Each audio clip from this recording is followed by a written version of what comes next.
So many people in the predator-free community will have engaged with these rat boxes, these wooden rat tunnels. They're a really good trap.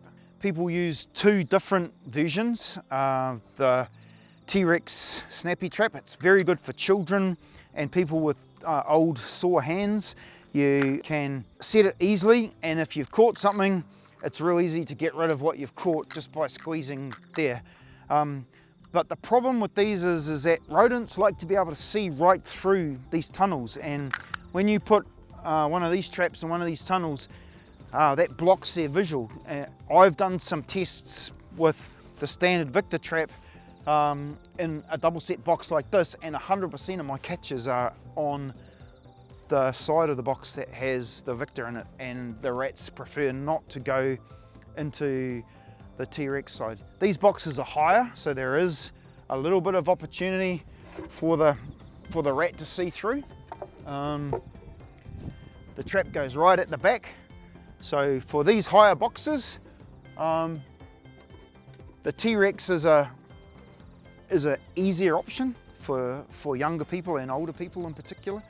But for these boxes, I really rate the Victor Professional rat trap.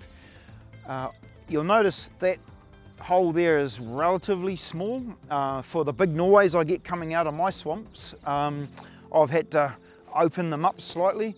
What I've also had to do is I've tucked a piece of plastic under the spring barbs here to increase the spring tension, and I've put a small screw in there to hold the plate up to increase the shearing force of the plate when it goes down, to break the neck of these big 500-600 gram Norway rats. Because what I was finding is that they were getting caught at the back of the box, pulling out to there and getting away. So what I find now is that with that modification, with a stronger spring and more shear force in the kill bar, that even the big Norways are just left in the trap with their tail hanging out.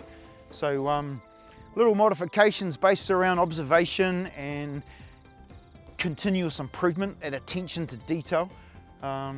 These are a bit harder to set, but in my view, because of the visuals that the animal gets through the device, they're more inclined to engage with the trap when they encounter this device. In terms of bait for rodents, this aniseed putty is just gold. It's easy to get on the plate. It just sits on there.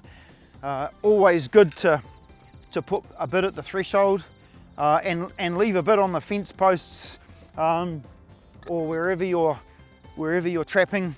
Make sure that they've encountered this bait before they get to your trap. They get it at the door, and then they get a big mother load on the kill plate to encourage them on. Again, you want an interaction with the encounter, not an animal to turn up and then leave.